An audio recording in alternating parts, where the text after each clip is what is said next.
You all so much for joining me first thing for NetCamp. I'm really stoked to be kicking off first session. So if you are a subscriber to Ally Talks, you might have seen a version of this presentation already. But the cool thing about this presentation is that it is a little bit different depending on who's in the room, because we're going to be having some cool conversations with each other. So today I'm going to be talking about how do you create and then maintain healthy communities. And we're going to be talking about that through the lens of psychological safety. So, I think I might close the door for posterity for the recording, just to like protect the audio quality. But feel free to come and go. Either way, I won't trap you here. All right. So, oops, I kicked Nate out immediately. Sorry about that. Psychological safety, but we're shutting the door. Yeah, you're not invited to this conversation. No, I'm just kidding. Cool. So, let's start by talking about our roles. So, before I have conversations about psychological safety, I like to implement psychological safety in the spaces that we're in, right? So, I like to just talk about roles. You might have heard this as like community guidelines. You might have heard this as like ground rules, lots of different terms for this. I like to frame it around roles so that we all have some ownership of the space together. So what is our like collective role here? So managing personal discomfort and taking risks, right? So if we are not uncomfortable, we do not grow. So just getting comfy with being uncomfy, right? Respect and accountability for ourselves and for each other. So being able to call each other with grace and also be self-regulatory, you know. And then progress and patience, right? So the purpose of this is to give you tools and to help you grow. It's not to make you feel super aware of all the things you haven't been doing, right? So have patience with yourself and for each other, and then self and community care.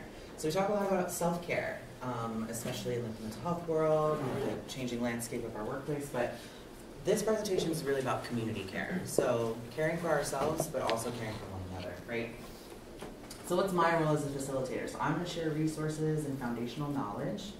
I am going to provide some tangible strategies and best practices that you can take away and support you in your learning going forward.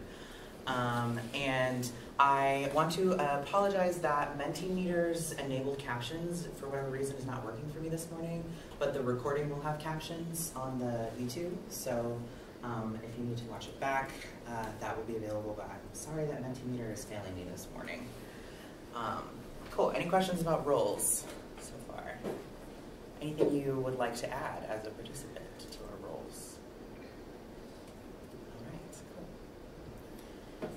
So, this is what we're going to talk about today. Just give you some objectives. I'm going to talk about what's a virtual community.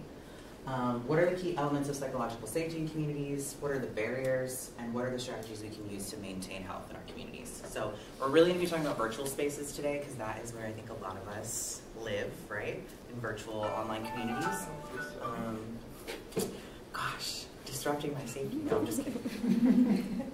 Cool. So Mentimeter is a really cool interactive tool. So this is a different QR code. So the other QR code just brings you up the slides. This QR code is going to allow you to participate. So if you have your phone, you can either go to www.menti.com and enter the code. And the code on the screen is 54238769. Or you can scan this QR code. And so these instructions will also be pinned up here at the top of our slides in case you need to go back to it. But this tool is going to allow you to participate in our conversation in more of a protected way. And give us multiple avenues to chat with each other. So I can kind of see who's logging in here. So let's see how many you have. 1, 2, 3, 4, 5, 6, and then maybe 7. So we've got 3. I'll give y'all a couple minutes to log in. Is there anybody who doesn't have it open? It's not asking for the code, it's just like loading.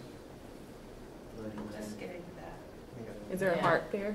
Is that a phone just have a versus heart, yeah. computer thing? Oh yeah, that's good. You're good. You're in there. You're in. All you have to do is a heart? Okay. Yeah. You just wait for the little The code is just if you don't use the QR code. Oh, okay. So if you need a different avenue to log in, you can use the code. But no, so right now you should only see a heart emoji. That's what you Okay, so your phone should have a question in front of you. It should have populated this question on your phone. In 1 to 2 words, describe how you're feeling coming into this conversation. Just some descriptive feeling words. If you need the feeling wheel, definitely recommend pulling that up on your laptop and just like Google feeling wheel. And I like to do this to kind of level set. Like, what is the energy that we're bringing to this conversation today? How are we showing up in this space together?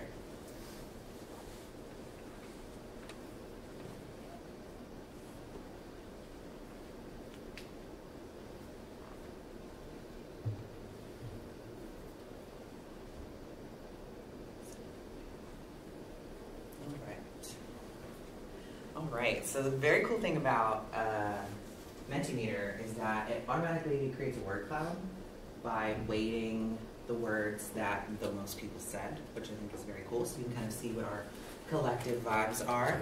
So the overwhelming feeling in the room is interested, which is a great place to be in, right? Like having open interest, curiosity. Nervous is good too. I think being nervous means that we're in a learning state, which is great. And then humble, I love that energy. So being comfortable not knowing what we don't know. So that's awesome. Thank you all for doing that activity. So we're going to do one more opening question. So what is a community to you? A community or our community? A community. Conceptually, what is a community to you? When you think of a community, how would you describe a community to somebody else? Maybe.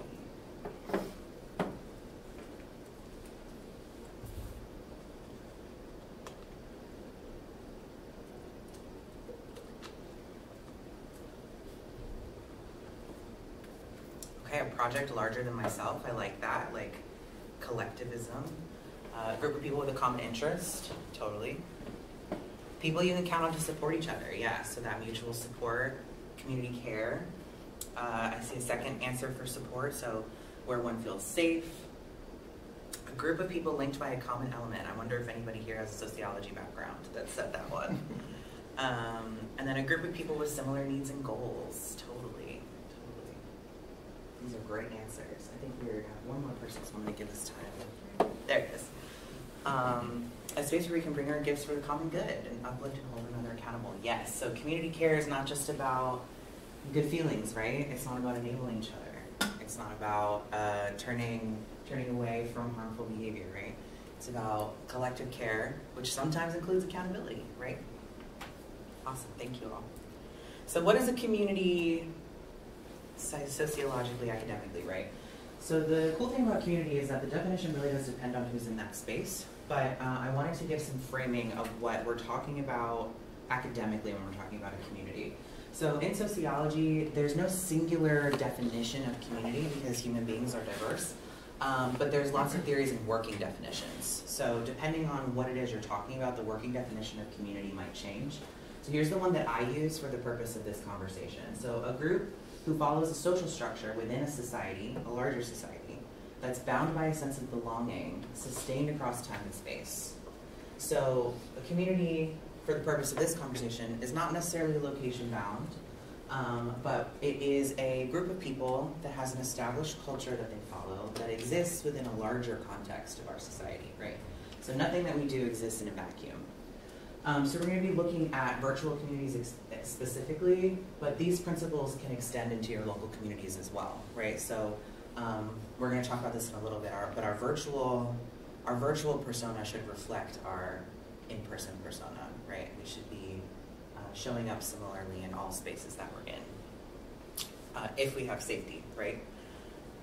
Cool. So communities can also be classified based on the purpose that brings them together, right? So sometimes the purpose is an interest. Someone said that earlier, common interest. So share a common passion. Maybe you're in a gaming server on Discord and you all play Dragon Age, right? Like that's a community. Action, so people trying to bring together some kind of change. So like those grassroots organizations, maybe your local political advocacy, maybe you're part of a local nonprofit, something like that.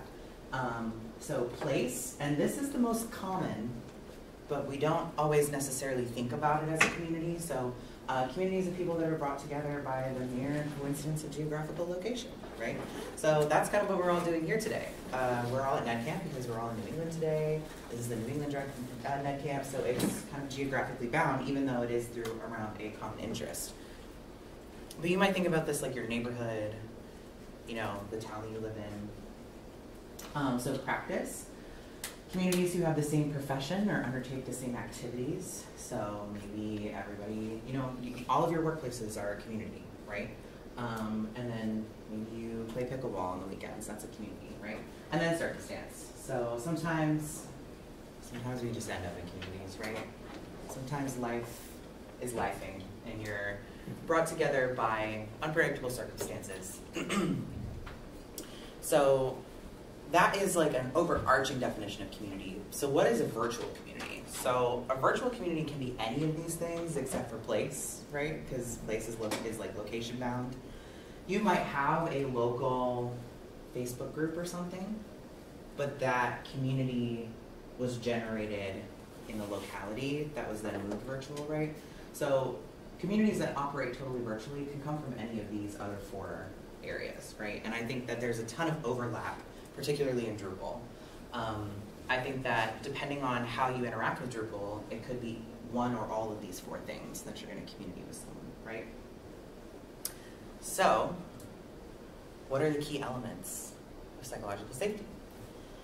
The number one thing that we're going to talk about today is navigating power and oppression, and not just on an individual level, but also on a systemic level. So we have individual power dynamics, you and your boss, you and your direct report, right?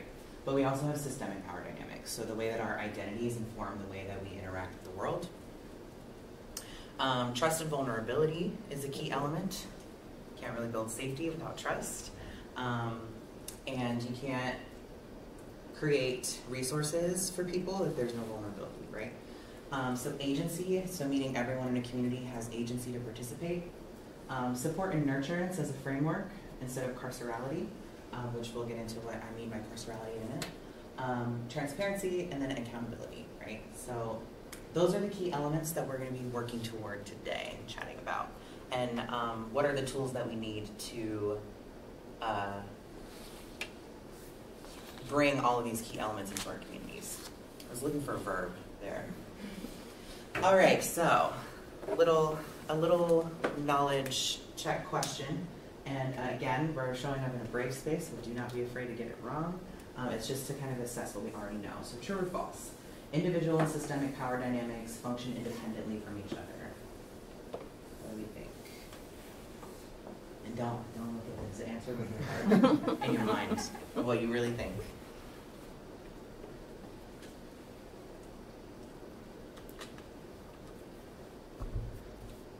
All right.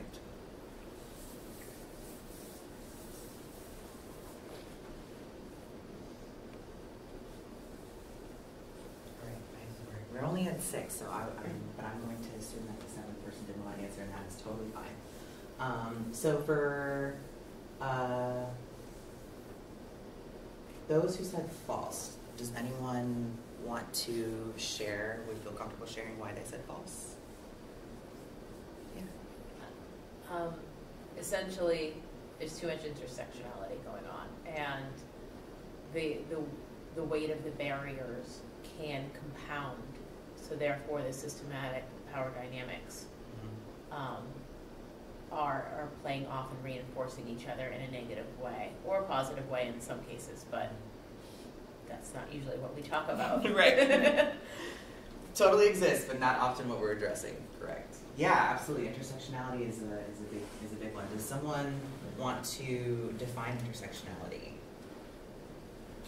I think it's, what I was going to say is, like, I'm a cis-het, straight, white, male company owner.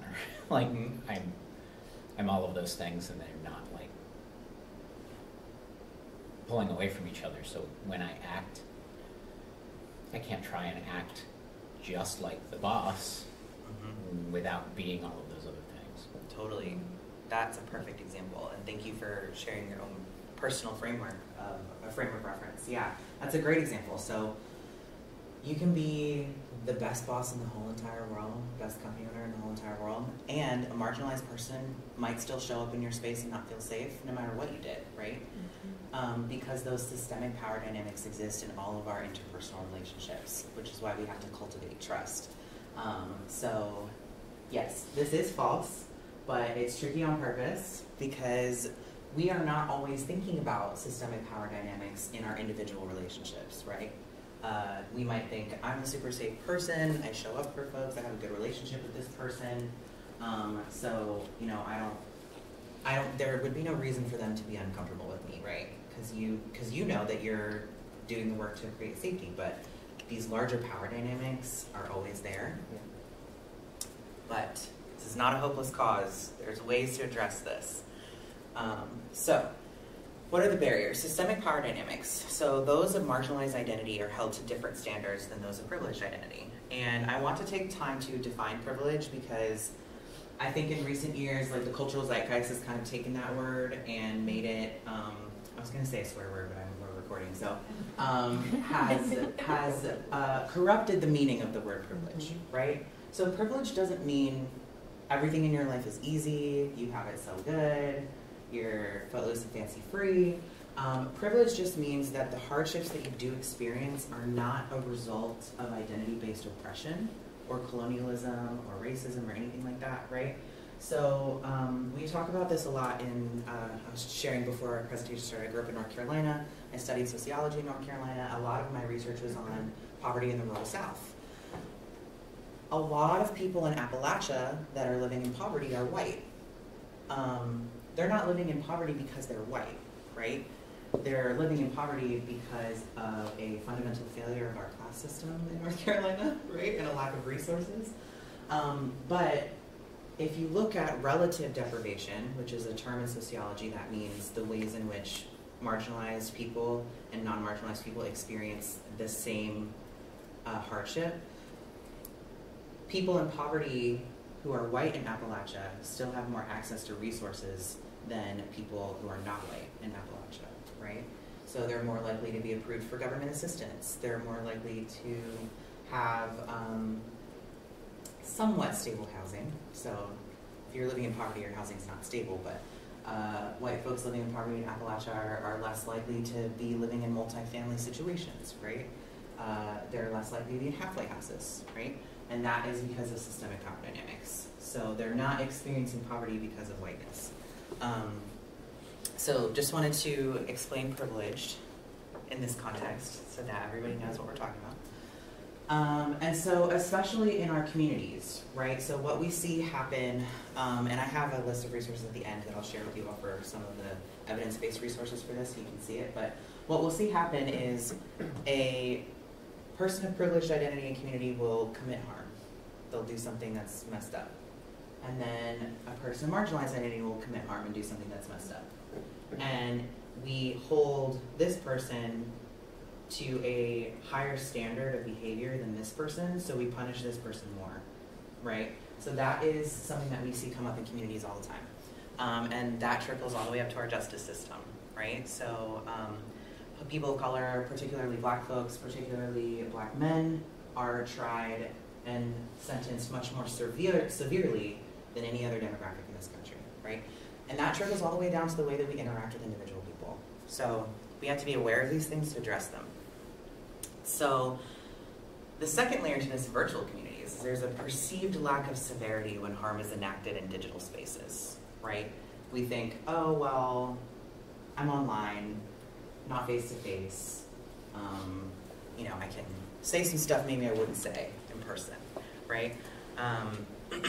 So it makes it challenging to practice radical accountability in virtual communities because if you message someone with the most respectful message in the world, like, hey, saw your comment, here's how that landed with me, I would really like to chat with you about that, let's move forward. Someone can just simply not respond to your message, right? It's really hard to get people to be vulnerable in online spaces, and especially in public online spaces. So social media, some of the most vitriolic things you've ever seen in your life will be in an Instagram comment, right?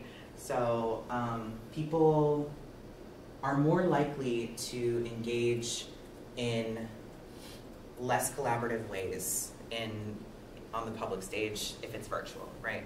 And then maybe you'll go to a conference and you'll see someone that was mean to you in Slack and they'll be like, hey, it's so nice to see you. And you're like, that's weird. We were just having a really different conversation last week, right? So we have to acknowledge this. And this is not individual people's fault. This is the way that virtual communication has wired our brains, right? So we have to like depersonalize this behavior and recognize that it is our instinct to be a little bit more forthcoming virtually. And if we acknowledge that, then we can be more mindful of that behavior and try and shift our virtual culture and conversation. So we live in a fear-based culture that does not reward vulnerability. You can see this on LinkedIn a little bit, right? Like you see someone posting like, I just left a toxic workplace, and then 14 people will come in the comments and be like, quit whining, go to work, at least you have a job, you know? So when we do share vulnerably online, typically the reaction is immediately negative. And so it might discourage us from that vulnerability because then you don't want to put yourself in a harmful situation, so you protect yourself from that retaliation, right? But if we create healthy digital spaces, then we can all be vulnerable in those spaces, right? So we can move us forward in that direction, and I think you're seeing it happen now more than ever. But creating healthy communities goes against everything we were socialized to do in the United States and in other westernized countries. Like, we are not taught to be radically vulnerable at work or in our communities. Like, you're like only vulnerable in your household, and even then, we're taught that being too vulnerable with your partner might make them not like you, right? So we have to unlearn this behavior. So I want to take some time for you all to share with me what are some barriers that you see in the communities that you're in. So this could be Drupal, this could be your workplace, this could be your like local chess club, this could be in your church. It doesn't have to be this necessarily in Drupal, but you know, what are some barriers to psychological safety that you see in the communities that you're in, that you participate in? And preferably a digital space, but it doesn't have to be.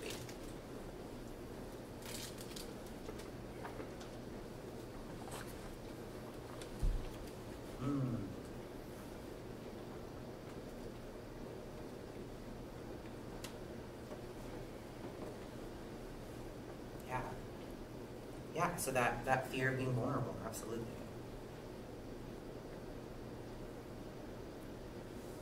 Whoever answered assume good intentions, if you feel comfortable, you don't have to, no pressure, but I would love to hear more about that if you would like to talk about that. Happy to talk about it. Yeah.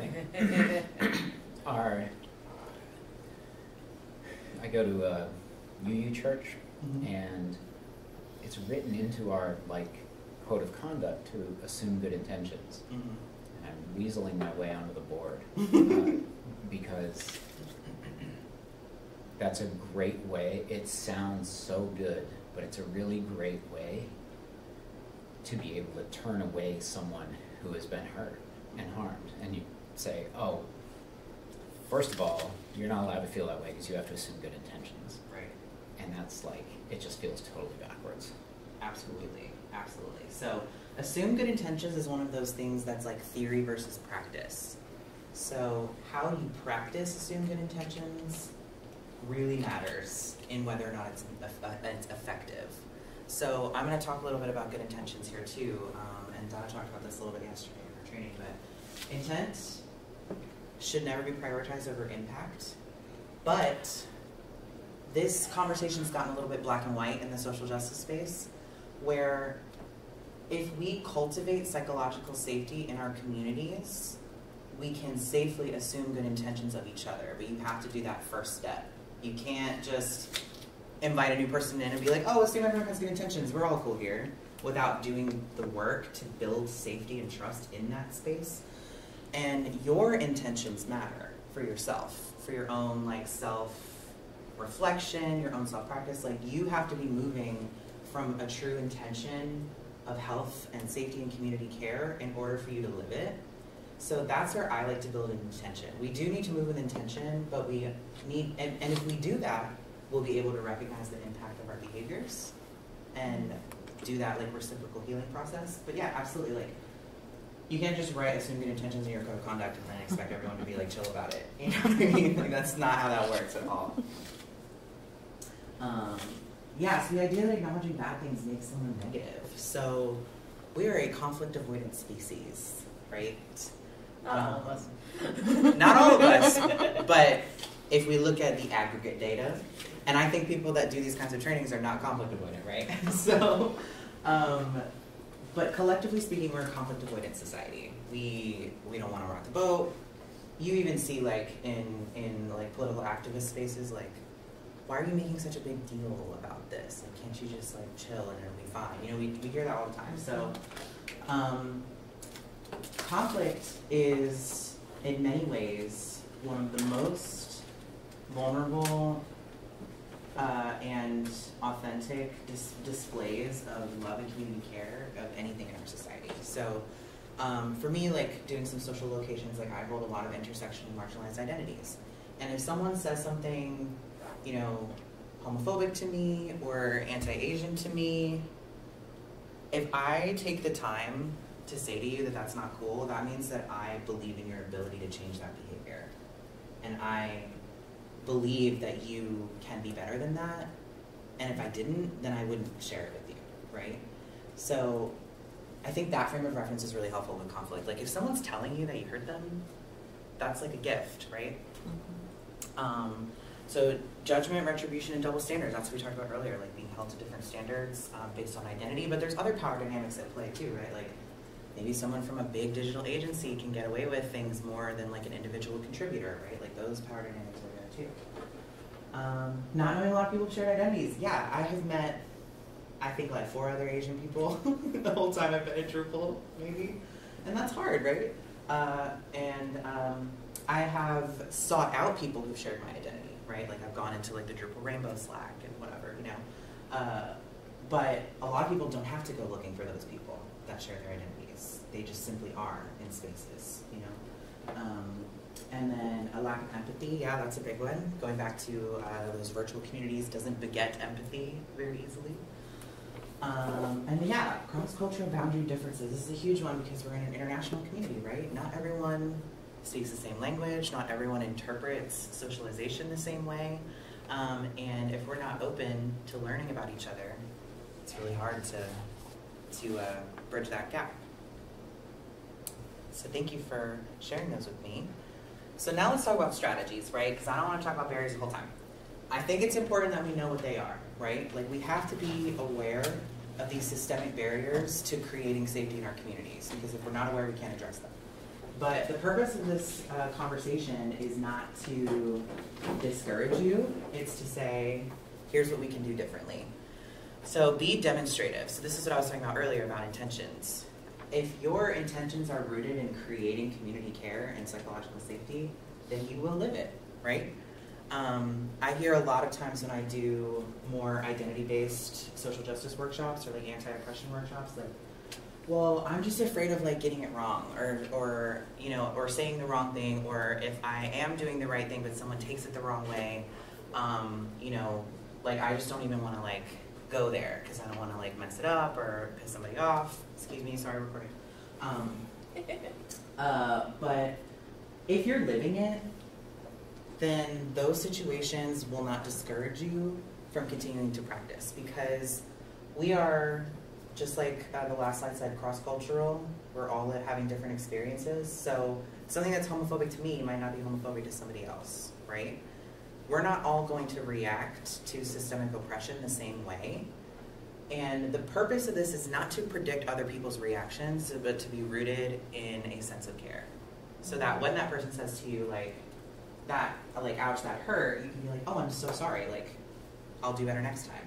And you can just move forward, right? Instead of like, oh God, I messed everything up, everything's ruined, I can never show my face here again, you know, like, because 9 out of 10 times, that sucks way worse for a marginalized person, for you to just be like, oh, my bad, I'll do better next time, thanks for telling me. And you keep pushing, then I'm gonna trust that person, right?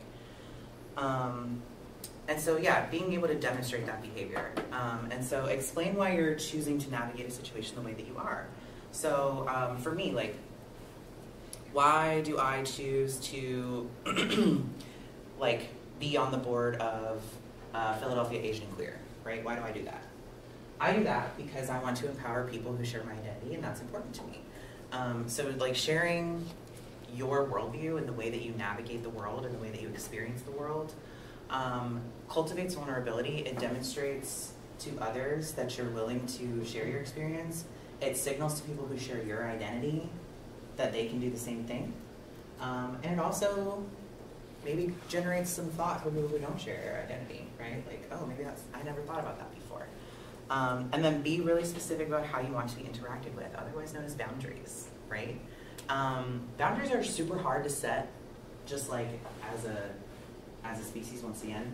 We're socialized very young not to set boundaries, especially for folks who were assigned female at birth or like socialized as women or young girls. Like, we're not really encouraged to have boundaries, right?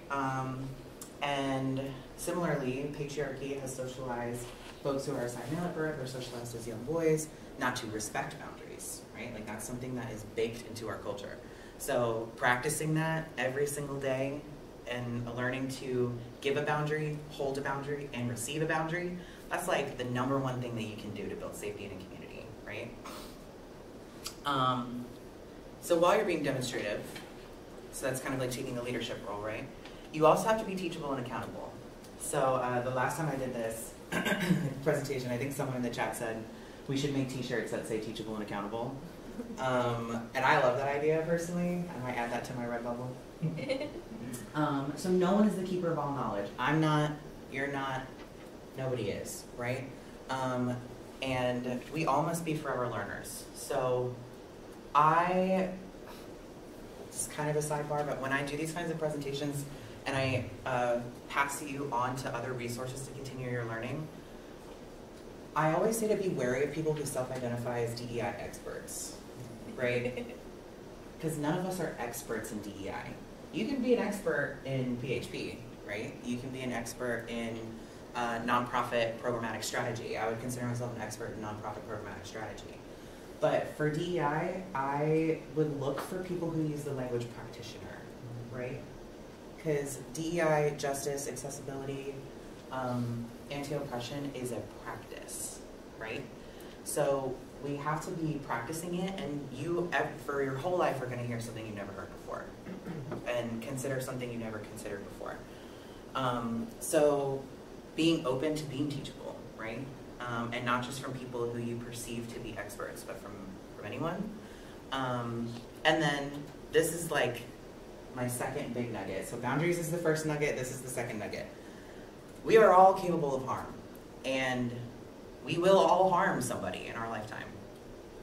And it doesn't make us bad people, because we are all also capable of healing, and we're also capable of healing those relationships that we've harmed, right?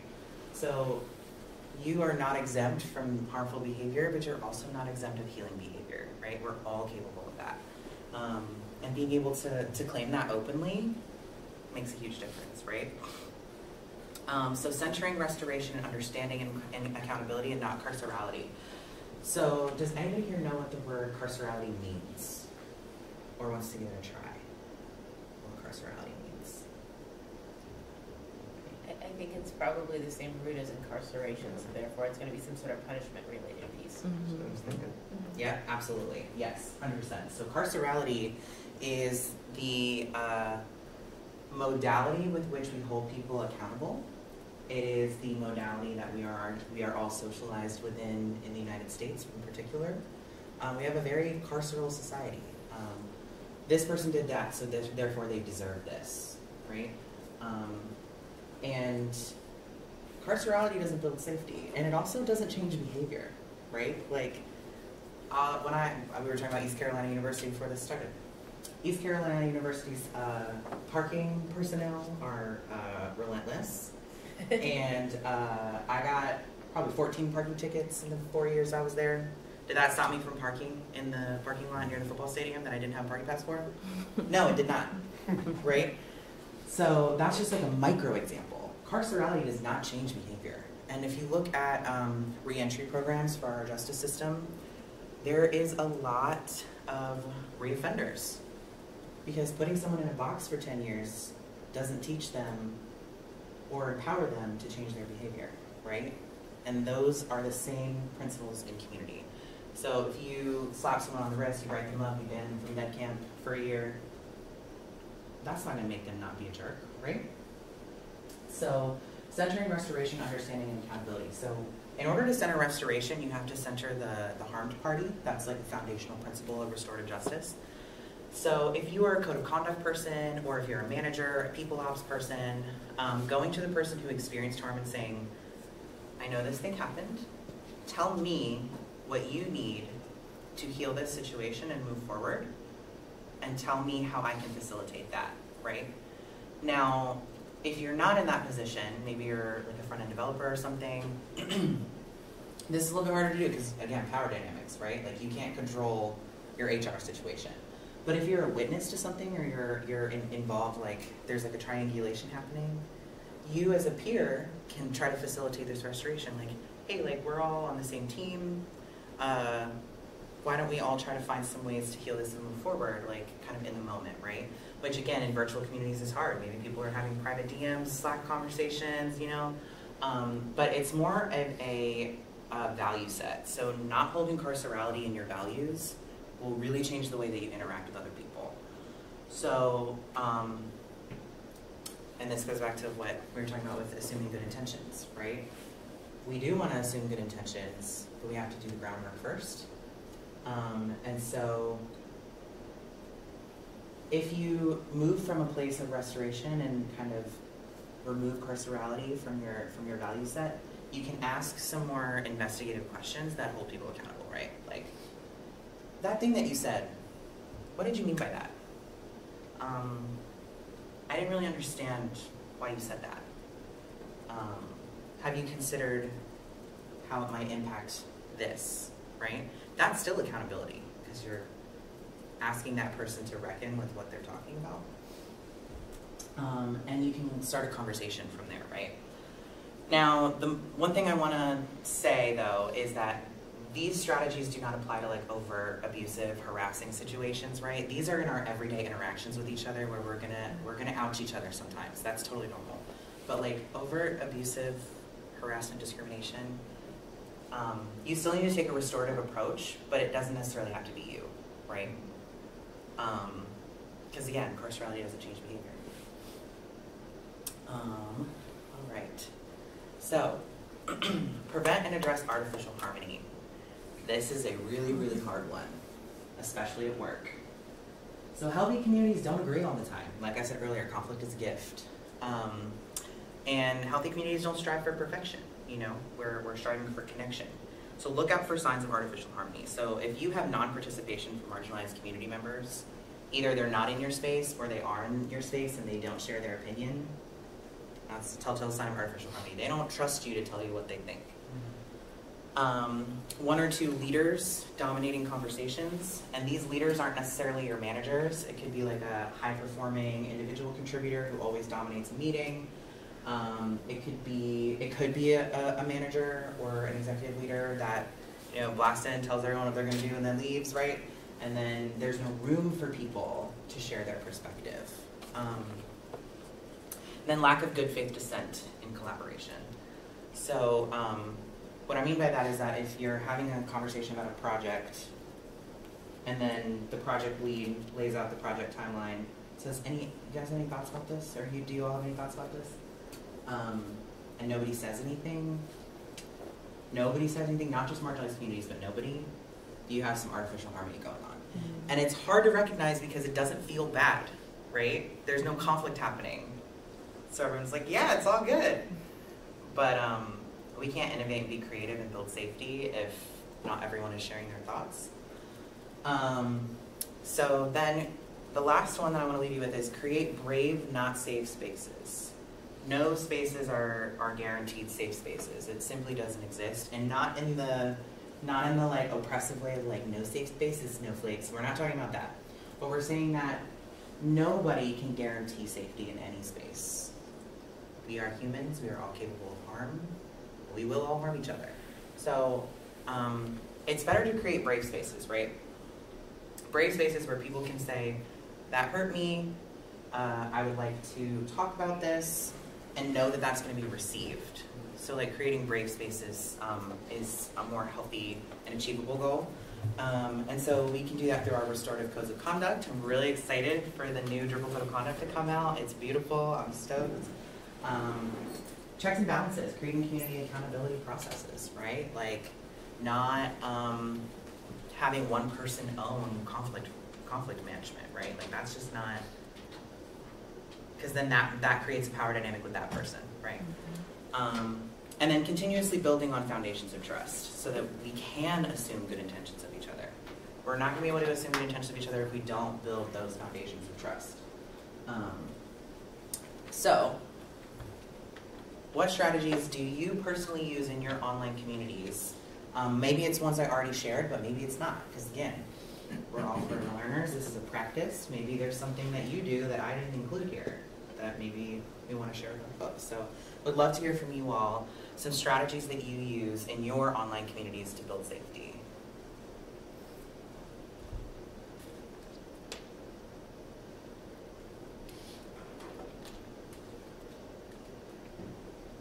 Yeah. I'm a huge proponent of owning your mistakes. When you do mess up or cause harm, being willing to hear it and recognizing it. Not always publicly, I'm not saying publicly is always the best opportunity, but sometimes it is helpful to be like, hey guys, I messed up here. Hey friends, hey folks. Yeah. I really screwed up. I'm sorry, I just want to own that. Totally. And that is such a small thing with such a big impact, to just be like, that was my bad. Sorry. And not qualifying it, just saying my bad, you know? That's a huge one. And I agree, I think the public stage is not always the place to do that. Be vulnerable and share failures and wins. Yes, both. Absolutely. This is not like a self-flagellation situation, right? Like, celebrate like, okay, I had a really hard conversation with my coworker today and we came out of it feeling really good and here's how we're going to move forward and I'm just really stoked about how I handled that situation. Like, that's empowering. You got to do that part too. Creating a welcoming space, showing vulnerability, showing up as full ridiculous self. I type like I talk, so it's always one voice. I love that. And this is not always possible, particularly for people of color. And so if you do feel able to do that, that is such a powerful tool that can then make other people feel safe to do that. But in collective space, like sometimes as people of color, like we can't show up as our full selves. And I definitely spend 10 minutes curating my Slack messages before I send them to external people, right? But like with my team internally at the DA, I'm typing exactly how I talk, and you're gonna know exactly how I feel about something, right? Because we've built that safety in our department. So I know that I can send like Joy or Angie a Slack message that's like, y'all, I have something to talk about today. You know what I mean? But those public spaces like the Drupal Slack, like I don't do that in every channel, right? Because I don't know who's there. I don't know what the safety is in that space. And even in Discord servers I'm in, like, and so if you're able to do that, it is so empowering for other people in the room when people do that. So that's awesome. I love that one. Prioritizing relationship and trust building when able and to demonstrate. Yeah, so prioritizing relationships and trust building first, like before your deliverables, right? We're not going to get anything done if we don't trust each other. And it's just going to make the work harder. So taking the extra time to cultivate relationships with the people that we're in community with will, make all of our lives a lot easier and more functional and healthy. Be as honest as possible and take responsibility. Yeah, love that. And knowing that that honesty is going to be reciprocated, right? So expecting everyone to be honest in a situation, right? All right. So there is a Q&A box, but you don't have to use it if you don't want to. This is just an opportunity if you don't want your question, or if you do want your question anonymized, you can use the Mentimeter form, but we can also just have a conversation if you're comfortable talking out loud. So I want to give us the next like 2 minutes to do questions, because I want to leave you with some resources too. Or comments, or just collective conversation, anything you want to chat about in the next couple minutes before we close out. Thoughts, feelings, reactions.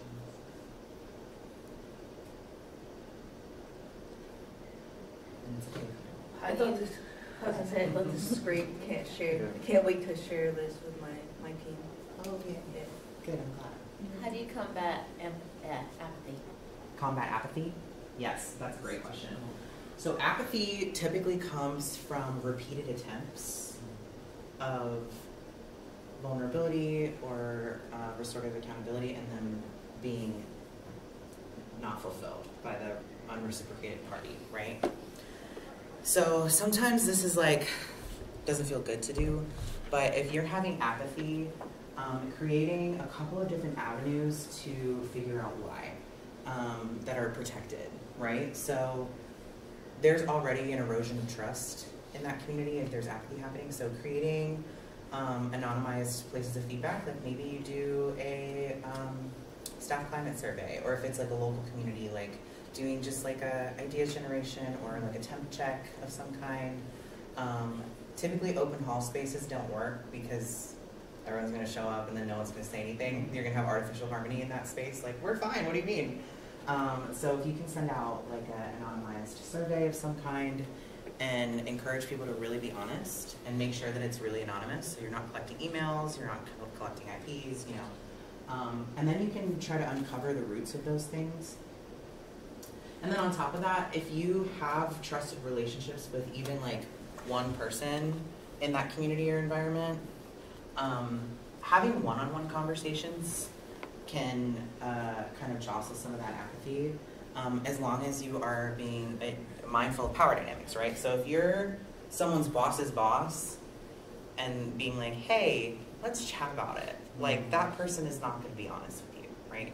So, you know, having a colleague-to-colleague conversation one-on-one, and trying to cultivate that trust. And then the last thing I would say is take a systems level approach from like the top down, right?